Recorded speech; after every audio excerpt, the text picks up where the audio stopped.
में शिक्षा ही हमें सही रास्ता दिखाती है।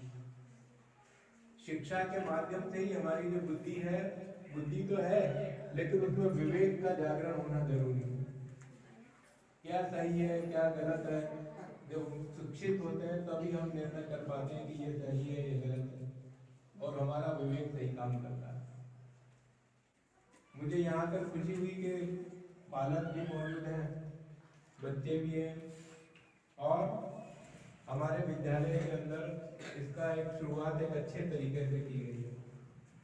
यद्यपि आचार संहिता लगी है, ये बहुत ज़्यादा तामझाम हम नहीं कर सकते, तो भी हमने एक गरिमामय तरीके से शुरू किया है। और हम किसी राजनीतिक दल या किसी की बात नहीं कर रहे, हम लोग केवल बच्चों की शिक्षा की बात कर रहे हैं।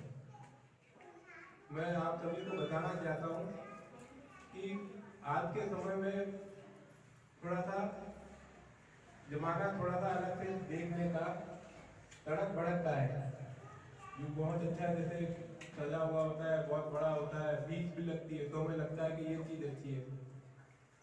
तो जरूरी नहीं है कई बार कि हम पैसा देके चीज़ खरीदे हम अच्छी हो, और कम पैसा देके हम कोई चीज़ लाए अच्छी ना हो, ये जरूरी नहीं है।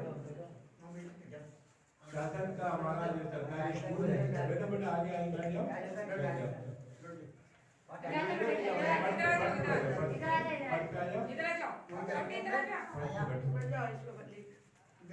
तो ये हमारा जो है आज के समय में थोड़ा सोच ऐसा हो गया है, जिसमें पैसा लगता है वो चीज अच्छी है, जो पैसा नहीं लगता है वो अच्छी नहीं है। ऐसा सोच ठीक नहीं। हम गुणवत्ता के आधार पर चीज को देख रहे हैं। अगर पढ़ाई अगर हमारे सरकारी स्कूल में निःशुल्क रूप से दी जा रही है, और अगर प्राइवेट स्कूल शुल्क ले रहा है तो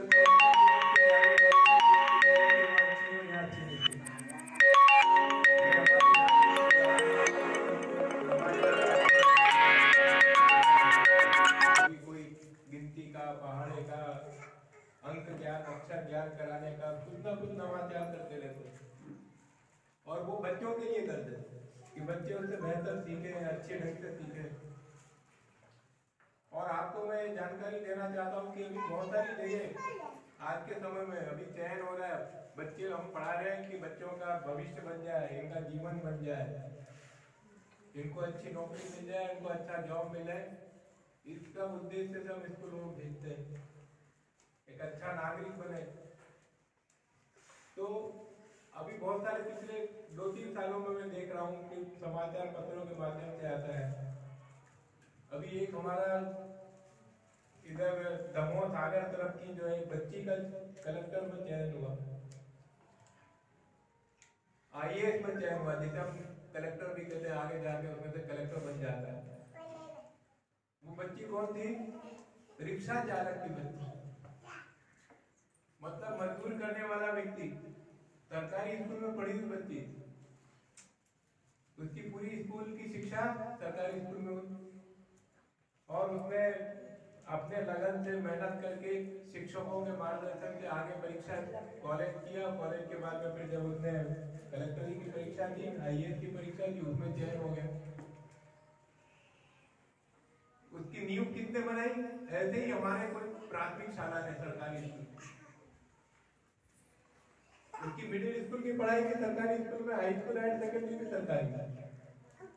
तो मैं आप सभी अभिभावकों को ये आश्वस्त करना चाहता हूँ कि आप यहाँ बच्चों को भेज रहे हो अपने भविष्य बनाने के लिए, तो हम भी हमारे शिक्षकों के माध्यम से आपको आश्वस्त करते हैं कि हम भी अपनी तरफ से कोई कसर नहीं छोड़ेंगे इनको पढ़ाने में, इनको गतिविधि कराने में, इनको संस्कार देने में।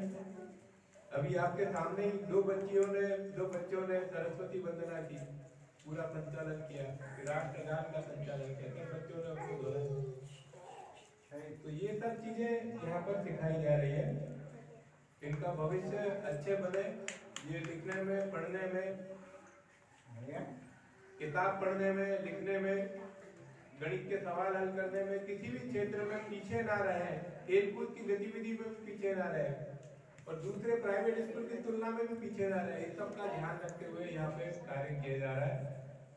ये देख करके मुझे बहुत खुशी हुई यहाँ पर आकर के, और सभी अभिभावकों से मेरा ये अनुरोध है कि जिस तरीके से कोई साइकिल है या स्कूटर है या कार है, दो पहिए साइकिल है, दो पहियों से चलती है। अगर एक पहिए चला दे, लगा दे और एक छोड़ दे तो साइकिल चलेगी क्या? बैलगाड़ी है, उसके भी दो पीछे पहिए चाहिए, दो बैल चाहिए। तो इसी प्रकार बच्चों का भविष्य बनाने के लिए शिक्षक और अभिभावक दोनों का सहयोग जरूरी है। दोनों बैठकर के अगर बच्चे के लिए प्रयास करेंगे तो उसका भविष्य अच्छा ही बनेगा। कई बार हम ये देखते हैं कि कुछ स्कूलों में हम देखते हैं कि हमारे अभिभावक रुचि नहीं लेते, बच्चा जा रहा है तो जाता है, रोज आता है नहीं आता है, या भोजन के बाद ही वापस आ जाता है, बीच में आ जाता है, अभिभावक ध्यान नहीं देते। कुछ पढ़ रहा है तो थोड़ा बहुत घर पे भी ध्यान दे करके क्यों बैठाना है उसे, घंटे 2 घंटे वो कुछ घर पर भी पढ़े, थोड़ा उसका भी ध्यान रखना है। कहीं कहीं स्कूलों में हमने ये देखा कि अभिभावक तो है लेकिन एक आध हमारे शिक्षक जो है वो हमारे कमजोर है, वो ठीक से नहीं पढ़ा रहे। दोनों बातें हैं। तो मैं यहाँ कहूँगा कि शिक्षक और पालक, अभिभावक, चाहे माता पिता हो, दादा दादी हो, जिसके पास में बच्चा रह रहा है, वो और अभिभावक दोनों मिलकर के बच्चे को नियमित शाला में भेजने में, पढ़ने में मदद करना है। पढ़ना तो बच्चे को है, हम तो केवल मदद करना है उसके लिए। वो मदद हो जाए, बच्चे बैठे कॉपी किताब खोल करके बैठे पढ़े, दोनों मिलके अगर करेंगे तो निश्चित रूप से उसका भविष्य बनेगा। ठीक है, तो दोनों पहिए चलने चाहिए तो फिर साइकिल बहुत अच्छी दौड़ेगी, स्कूटर भी दौड़ेगा और कार भी अच्छी दौड़ेगी। तो आप सभी को मैं शुभकामनाएं देता हूँ, सभी बच्चों को शुभकामनाएं देता हूँ कि बच्चे बहुत अच्छे होनहार बच्चे बनेंगे। हमारे इनमें से कई बच्चे जो है आगे चल करके बहुत बड़े पद पर भी जा सकते हैं। इनमें सब बीज, जैसे बीज में हर बीज के अंदर छुपा होता है वो एक बड़ा वृक्ष बन सकता है, ऐसे ही हमारे बच्चों के अंदर भी इनके प्रतिभा छुपी हुई है, वो किसी भी बड़े पद पे जा सकती है। मैं आपको उदाहरण देना चाहता हूँ, हमारे पूर्व राष्ट्रपति महामहिम APJ अब्दुल कलाम साहब, वो जब पढ़ते थे वो भी बिल्कुल गरीब परिवार में से पढ़े, और जब वो स्कूल की पढ़ाई कर रहे थे, हाई स्कूल सेकेंडरी में आए, परिवार की आर्थिक स्थिति अच्छी नहीं थी, तो खुद साइकिल से गांव में जहाँ उनका कस्बा था, पेपर जो अखबार आता है, दैनिक अखबार बांटते थे और उसके पैसे से अपनी पढ़ाई का खर्चा चलाते थे। बाद में जाकर के वो आगे महाविद्यालय में किसी सहयोग से पहुंचे और वहां पर अपने पढ़ाई पूरी की, और फिर रक्षा अनुसंधान संस्थान में गए और मिसाइल के जनक कहलाते। भारत की सुरक्षा के लिए जो कितनी सारी मिसाइल प्रोजेक्ट बने उसके मिसाइल मैन कहा जाता है, वो उन्हीं की खोज है, उन्हीं के द्वारा तैयार किया हुआ है। महान वैज्ञानिक रहते हुए राष्ट्रपति के पद तक पहुंचे। तो इन बच्चों में से भी कोई अब्दुल कलाम बन सकता है, इसलिए इन्हें हमें अवसर देना है। इनकी प्रतिभा इनमें छुपी हुई है, उसके लिए मौका देना है।